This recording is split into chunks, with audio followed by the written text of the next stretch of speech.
श्रेष्ठ व्यक्तित्व वही है जो अपने श्रेष्ठ को व्याख्यातित कर करके प्रणाम करे। आजकल प्रणाम करने की स्टाइल बदल गई है।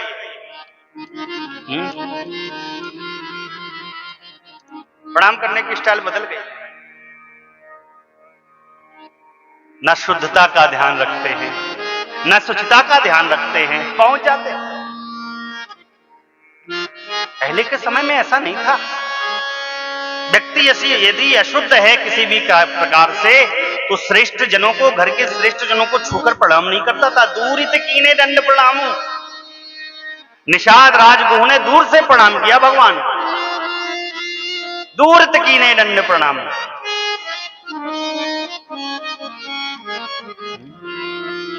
हमारे महाराज जी के साथ एक बार मैं कथा में गया, तो कथा की बात सामान्यता महाराज जी मिलते थे। तो जो समझदार हैं, भक्त हैं, वो दूर से प्रणाम करते थे, सरकार दंडवत। जिनको भौकाल बनाना होता था वो पास में आकर प्रणाम करते थे। एक व्यक्ति आया, उसने महाराज जी के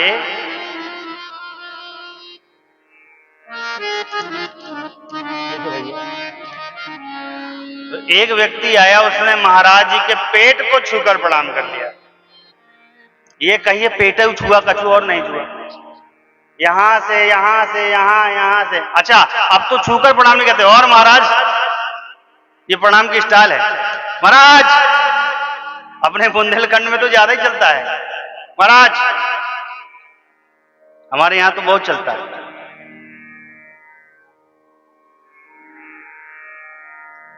दूर से श्रेष्ठ जन को प्रणाम करो, हृदय में भाव रखकर प्रणाम। शिव जी ने प्रणाम किया और प्रणाम करके चल पड़े। ऐसा प्रेम आज भगवान शंकर के हृदय में उत्पन्न हुआ मेरे परमात्मा के प्रति। उस प्रेम को, उस स्वरूप को भान करके, हृदय में अवस्थित करके बार बार पुलकायमान होते हैं भगवान शंकर। शरीर रोमांचित है, नेत्रों से प्रेमाश्रु झरझर प्रवाहित हैं, शरीर पुलकायमान, रोमावली खड़ी हो रही। जीवन में पहली बार ऐसी दशा को देखा मां सती ने भगवान शंकर के। सोचने लगी ये कौन है। अब मां सती ने देखा, कहां था, दंडकारण्य में मेरी मां का हरण हो गया, भगवान मेरी मां को खोज रहे हैं, रुदन कर रहे हैं। मां सती सोचने लगी, अरे ये कौन है जिनका दर्शन कर लेने मात्र से भगवान शिव की ऐसी दशा हो गई। कहीं भगवान विष्णु तो नहीं। यदि भगवान विष्णु होते तो क्या इस प्रकार के चरित्र का वर्णन करते। जिस प्रकार भगवान शंकर की गति, उसी प्रकार तो भगवान विष्णु की गति है। ये कौन है। मां के हृदय में द्वंद्व उत्पन्न हुआ। भगवान शंकर ने देखा, पूछा देवी क्या बात है। मां कही कुछ कोई बात नहीं, कोई बात नहीं। भगवान शंकर समझ गए कोई तो बात है। कहा देवी बताइए क्या बात है, कहिए कहिए कहिए। माई बाप, इस बात का स्मरण सदैव जीवन में रखिएगा। यदि घर में हमारे श्रेष्ठ होवे ना, हमसे बड़ा कोई होवे ना, तो उस श्रेष्ठ के सन्मुख अपने जीवन की सारी समस्याओं को कहने की आदत डालिए, छिपा कर ना रखिएगा। बच्चे से कोई अपराध यदि हो जाए तो बच्चे का धर्म यह है कि उस अपराध को अपने माता पिता के प्रति निवेदित करो, गुरुदेव के प्रति निवेदित करो, भगवान के प्रति निवेदित करो। क्यों? ये श्रेष्ठ हैं, श्रेष्ठ आपको मार्गदर्शित करेंगे। और यदि जीवन में छुपाव रह गया, उस ग्लानि को, उस पाप को अंदर ही रखे रह गए तो खोखला होते चले जाओगे और परिणाम दूरगामी होगा। एक अपराध से न जाने कितने अपराध बनते चले जाएंगे। ध्यान रखिएगा, जीवन में बोला गया एक झूठ आपको 1000 झूठ बोलवाता है, और उस झूठ को आपको याद रखना भी पड़ेगा। उनसे कहा कहे थे, इनसे कहा कहे थे, इनसे कहा कहे थे, इनसे कहा कहे थे, इनसे कहा कहे, बुद्धि बौरा जाएगी। मां सती के हृदय में जो संशय था भगवान शंकर के प्रति निवेदित किया। कहा देवी कैसी बात आपने कर दी, अरे जिनकी कथा मैंने कुंभज ऋषि से सुनी है, जिनकी भक्ति मैंने मुनि श्रेष्ठ को दक्षिणा स्वरूप प्रदान की है, वही मेरे परमात्मा है। देवी प्रणाम करो।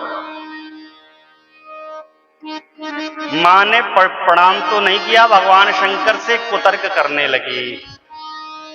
माताओं क्षमा करिएगा, पति श्रेष्ठ होता है। श्रेष्ठ ने जो कह दिया, अर्धांगिनी का धर्म है पति की बात को सम्मान परिपालन करने चाहिए, उसकी बात माननी चाहिए। लेकिन जो ये कलिकाल आया है साहब, जो ये नारी सशक्तिकरण की बात होने लगी है साहब, पुरुष महिलाओं में कोई अंतर नहीं है। कैसे अंतर नहीं है? पुरुष के मूछे हैं, आपके मूछे हैं का? पुरुष की प्रकृति कठोर है, आपकी प्रकृति कोमल है। अंतर नहीं है। पुरुष घर के बाहर का संभालता है, महिलाओं घर के अंदर का संभालती हैं। पुरुष घर के अंदर का नहीं संभाल सकता है, बिगड़ जाएगा। लेकिन साहब जो समानता की धार में हम आप बह पड़े हैं, वर्तमान समय में आधे टेंशन की जड़ ये समानता ही है। स्त्री पुरुष समान है, सबका एक अलग अलग विभाग है। अगर समान है तो भगवान ने स्त्री स्त्री बनाते या पुरुष पुरुष ही बनाते। अगर समानता तो दो रचना करने की जरूरत क्या थी? फालतू में महिलाओं को बनाकर दिमाग लगाया, पुरुषों को बनाकर दिमाग लगाया। उसकी लीला होगी ना, उसका कोई विधान होगा ना, उसकी कोई एक नियमावली होगी ना, इसलिए तो बनाया। तो आज की समानता के युग में माताएं मानना तो छोड़िए, पति से बहस करने लगती हैं। ध्यान रखिएगा, जो स्त्री अपने पति की बात को नहीं मानती है, अपने पति की बात में कुतर्क को स्थापित करती है, उससे वाद विवाद को स्थापित करती है, ऐसी नारी परम गति का वर्णन नहीं कर पाती है। चाहे कितने भी तप कर ले, कितने भी यज्ञ कर ले, उसकी सदगति नहीं होती। और जो स्त्री अपने प्रीतम के वचनों में ही अनुराग रखती है, वो किसी प्रकार के संयमों का वर्णन करे ना करे, भक्ति का वर्णन करे ना करे, उसको श्रेष्ठ सद्गति प्राप्त होती है। ये पतिव्रत धर्म का वैशिष्ट्य है। भगवान शंकर ने समझाया, मां सती के समझ में नहीं आया, फिर समझाया। कहा देवी, तपस्वी मुनि, धीर मुनि, विमल मन से जिनका ध्यान करते हैं, वेद पुराण, अरे इतने में ही नहीं, इतने में ही नहीं, ना इति कहकर उनके बारे में व्याख्यातित करते हैं, थक जाते हैं, उनका पार नहीं पाते हैं। जो संसार की माया के साक्षात स्वामी हैं, वही देवी मेरे इष्ट रघुनाथ जी हैं। अपने निज तंत्र के साथ में धराधाम पर अवतरित हुए, अपने भक्तों की पीड़ा का हरण करने के लिए प्रणाम करें।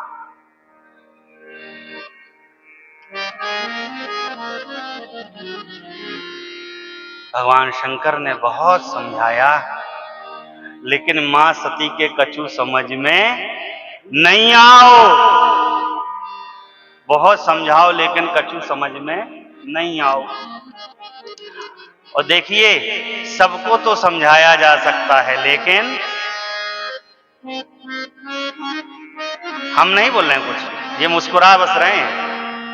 लगता है अनुभव अच्छा है आपका, है? हम बोल कुछ नहीं रहे, समझ गए। 3 लोगों को तो समझाया नहीं जा सकता है, 3 प्रकार के लोगों को कभी नहीं समझाया जा सकता है। किनको किनको? पहला, पत्नी को नहीं समझाया जा सकता। दूसरा, पड़ोसी को नहीं समझाया जा सकता है। और तीसरा, परिवार को नहीं समझाया जा सकता है। तीनों की राशि भी एक है। पत्नी को कुछ भी समझाइए, उसकी आदत हो जाएगी आपकी बात को काट देगा। आप कह लीजिए खाना खा लीजिए, नहीं खाऊंगी। आप उल्टा कहना खाना नहीं खाना, तो तुरंत खाने लगेगी, क्योंकि उसकी आदत बन जाएगी आपकी बात नहीं मानना है। पड़ोसी से कहिए, भैया हम देखो मोरी छपाई हो रही, तनक देख रहियो भैया, हैं थोड़ी सी देख रहियो, काम बिगड़ ना जाए। तो वो जानबूझ के ऐसा काम करेगा कि आपकी छपाई गिरने लगे, आपका काम बिगड़े। और परिवार में 100 लोग हैं, 10 लोग हैं, तो 10 प्रकार की बातें करेंगे, आपके एक मत से चलेंगे नहीं। इसलिए 3 लोगों को समझाइए नहीं। शिव जी ने बहुत समझाया और देखा कि मां सती समझने वाली नहीं है। माताओं, ये धर्म है आपका। प्रीतम श्रेष्ठ है, और साथ में यदि आप हैं प्रीतम के, तो प्रीतम ने किसी को प्रणाम किया है तो प्रीतम को कहना ना पड़े, आपको तत्क्षण उस व्यक्ति को प्रणाम कर लेना चाहिए। जरूरी नहीं चरण छुओ, हाथ जोड़कर भी प्रणाम किया जा सकता है, लेकिन माताएं नहीं करती हैं प्रणाम। प्रीतम डला रहेगा चरणों में, माताएं तो अपना पर्स का बटुआ ऐसे दबाती हैं, ऐसे मुंह घुमा ले, तुम डरे रहो, देख भी ना करेंगे तो प्रणाम क्यों करेगा।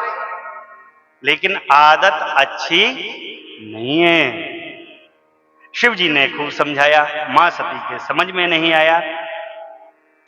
शिव जी ने कहा, देवी यदि इतना ही संशय मेरे भगवान के प्रति है तो क्यों नहीं जाकर इनकी आप परीक्षा ले लेती हैं। मां सती कहे, बाबा क्या बात, उपाय आपने बता दिया, क्या बात है, मैं इनका परीक्षण करती हूं, यदि परीक्षण में ये उत्तीर्ण हो गए तो इनकी जय जय, और मैं उत्तीर्ण हो गई तो मेरी जय जय। शिव जी ने कहा, देवी परीक्षण करिएगा, लेकिन विवेक के स्तर से परीक्षण करिएगा, मेरे नाथ का कोई भूल न कर जाइए। मां ने कहा, आप घबराइए नहीं बाबा, मैं विवेक से ही नाथ का परीक्षण लूंगी आपके। ऐसा कहकर मां सती गई। इधर भगवान शंकर ने सोचा, यदि मेरे कहने पर भी सती का संशय नहीं गया तो अब भगवान के विपरीत कौन जाए, और ऐसा कहकर अपनी झोली को उठाया है और बटके वृक्ष के नीचे भगवान का भजन करने लगे। बार बार शिव जी यही कहते हैं, हो हई सोई जो राम रचि राखा, ओ कड़ी तरक बढ़ावे।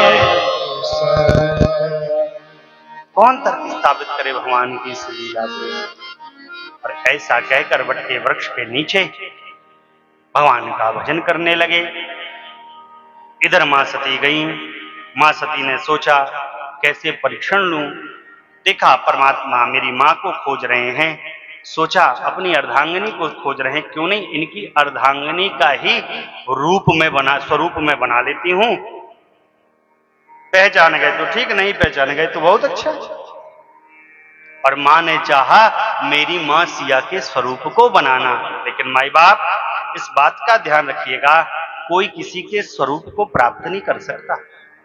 रूप को तो बनाया जा सकता है। रूप कैसे?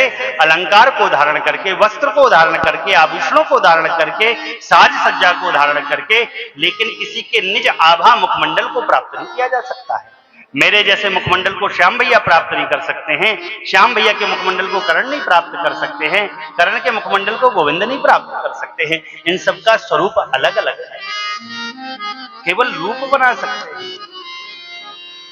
मां सती यहीं पर गलती कर गई। उनको लगा कि मैं मां सती का स्वरूप बनाई हूं, मां सिया का स्वरूप बनाई हूं, और ऐसा जानकर उस मार्ग में आगे आगे चलने लगी जिस मार्ग से परमात्मा पीछे पीछे से आ रहे।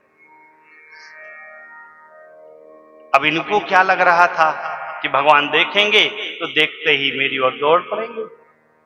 और मां गलती क्या करी, आगे आगे भगवान श्री रघुराज जी के चले आ गया। और माई बाप मैं आपसे निवेदन करूं, मेरी मां सिया मेरे भगवान के आगे आगे कभी नहीं चलती। उभय बीच श्री सोहत कैसी ब्रह्म जी